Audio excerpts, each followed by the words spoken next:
Shalom Lovers of God, hai, senang rasanya bisa kembali menyapa Lovers of God sekalian. Selamat bertemu kembali dalam renungan ini manaku. Seperti biasa, setiap Senin kita akan merenungkan topik-topik yang berbeda setiap minggunya untuk menjadi bahan perenungan kita untuk satu minggu ke depan. Orang yang mengenal Allah itu pasti mengenal atributnya Tuhan. Yuk kita sama-sama renungkan. Apa sih atribut-atribut Tuhan? Kita baca dulu dalam Yesaya 41 ayat yang ke-13. Yesaya 41 ayat yang ke-13.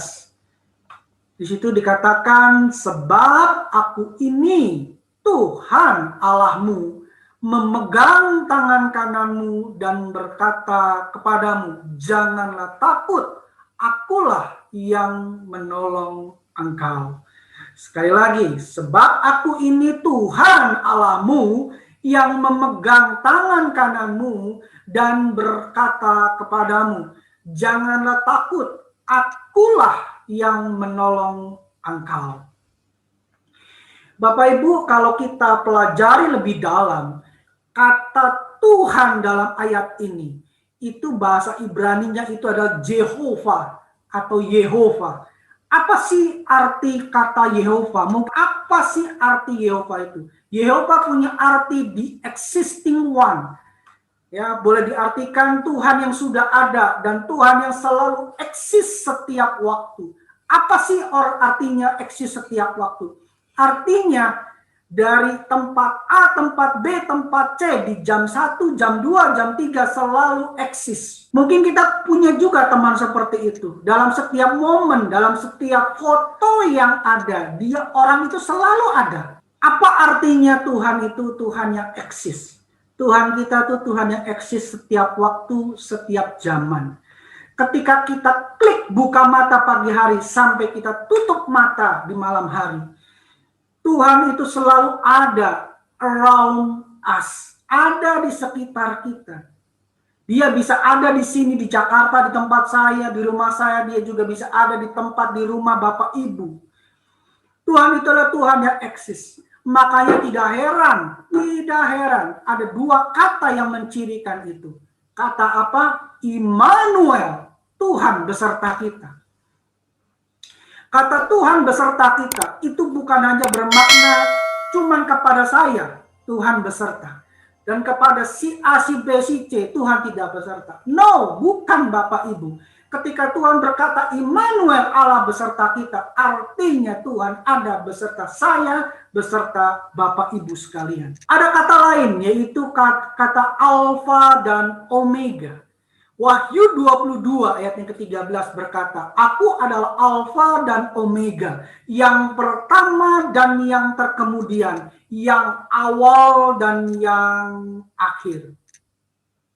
Bapak Ibu, yuk kita coba renungkan. Kalau Tuhan ada di awal dan Tuhan ada di akhir, kira-kira adakah Tuhan di tengah-tengahnya? Jawabannya pasti ada. Ketika Tuhan ada di awal, Tuhan ada di tengah, Tuhan ada di akhir, bukankah itu artinya Tuhan itu eksis setiap saat?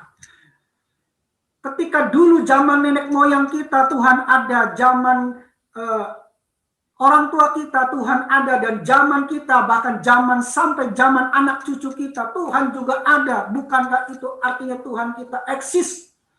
Kalau Tuhan yang seperti itu yang Tuhan katakan, aku mengenal kebutuhanmu. Masihkah kita tidak percaya kalau Tuhan sanggup pelihara hidup kita? Lanjut, kata Allahmu, kata Allah dalam Yesaya 41 ayat yang ke-13. Itu kata Ibrani yang digunakan adalah Elohim. Elohim itu apa artinya Bapak Ibu? Elohim itu artinya the supreme God. Allah yang unggul. Apa arti unggul Bapak Ibu?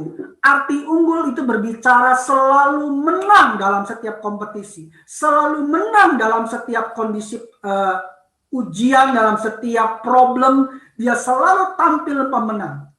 Itulah katakanlah unggul. Kita sebagai orang tua selalu ingin memasukkan anak-anak kita di sekolah-sekolah, di kampus-kampus yang unggulan. Setuju ya Bapak Ibu? Kenapa? Karena ingin agar anak-anak kita juga menjadi anak-anak yang unggul, yang selalu bisa menang dalam setiap kompetisi. Nah, renungkan ini Bapak Ibu. Allah kita adalah Allah yang unggul. Jadi dalam setiap kebutuhan, dalam setiap problematika yang kita hadapi, Tuhan kita sanggup keluar sebagai pemenang. Kalau Tuhan yang selalu menang ada beserta kita, bersama kita, mungkinkah kita bakal ditelantarkan? Yang ketiga, tangan kananmu. Nah, Bapak Ibu, saya akan ceritakan satu pengalaman pribadi saya untuk menjelaskan tentang tangan kananmu ini. Bapak Ibu, sejak kecil saya itu diajari oleh ayah saya itu ketika menyeberang jalan. Ketika menyeberang jalan ke sana, ada kendaraan dari kiri, maka ayah saya akan menjadi bumper. Dia sebelah kiri dan tangan kanannya itu dia pegang tangan saya untuk menyeberang. Jika ada dari arah yang dari sini, maka ayah saya akan ke sini dan menjadi bumper. Apa artinya Tuhan yang memegang tangan kananmu? Artinya Tuhan akan melindungi kita. Tuhan yang akan menjagai hidup kita dari segala mara bahaya. Yang terakhir Bapak Ibu, kata janganlah takut, akulah yang menolong engkau. Kata menolong dalam ayat di sini, bahasa kata Ibrani yang digunakan adalah azar. Itu punya makna, salah satu maknanya adalah mendukung dan melingkupi atau mengelilingi. Bapak Ibu, ketika Tuhan itu ada surround us, iblis tidak bisa sembarangan terhadap kita. Makanya Ayub ketika iblis mau jamah, iblis berkata, tolong diangkat dulu pagar perlindunganmu. Tanpa itu iblis tidak bisa masuk.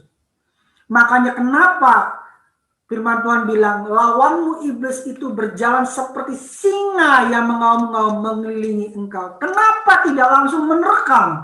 Karena iblis tahu ada Tuhan surround him. Jika Tuhan yang seperti ini, Tuhan yang ditakuti oleh iblis, itu Tuhan sebagai Allah kita, Bapa kita, masihkah kita tidak bisa percaya kalau Tuhan sanggup pelihara hidup kita? Makanya kalau orang yang mengenal atribut Allah seperti ini, ya, hidupnya akan lebih rileks ketika kita tahu atribut Dia. Ketika kita tahu siapa Dia, maka kita akan lebih tenang hidup kita. Tuhan Yesus memberkati Bapak Ibu. God bless.